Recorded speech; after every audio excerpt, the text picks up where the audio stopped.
Henesis Kapitulo 2. Nahuman pagbuhat ang langit ug ang yuta ug ang tanang butang nga anaa niini.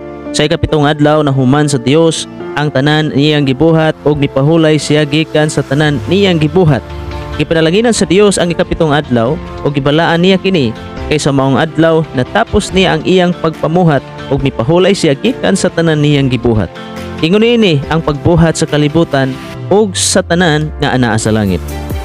Sa pagbuhat sa Ginoong Dios sa kalibutan ug sa tanang butang sa kalangitan, wala pay mga tanom nga mitubo ug mga binhi nga miturok sa yuta, kay wala pa man niya kini paulani ug wala pa may tao nga makauman niini.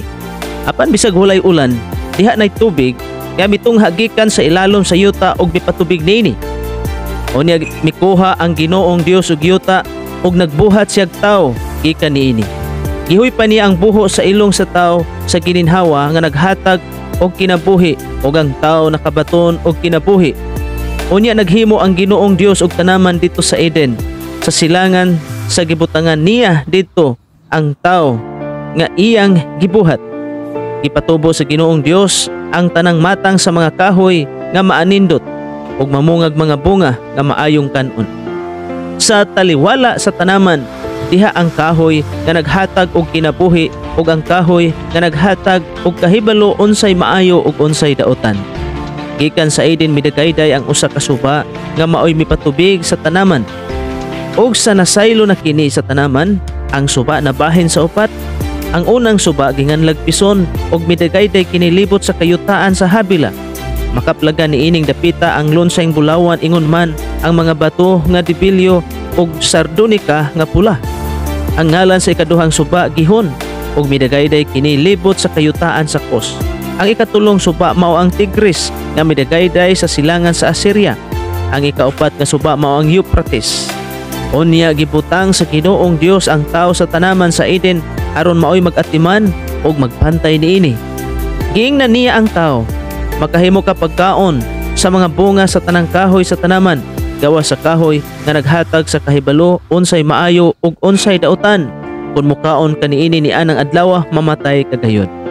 Unya miingon ang Ginoong Dios, dili maayo nga mag-inusara ang tao.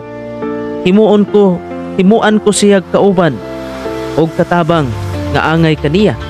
Busa giumol niya gikan sa yuta ang tanang mananap ug langgam ug gidala niya sila ngadto sa tao aron iyang nganlan. Bisag unsa ang ingalan sa tao sa matag usa kanila, mauna ang ngalan niini.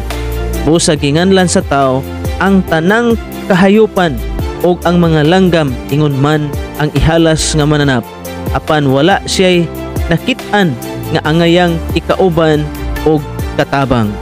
Unya gipakatulog sa Ginoong Dios ang tao ug samtang nahinanok siya, ikuhaan siya sa Ginoong Dios ug gusok ug gihulipan niya kinig unod.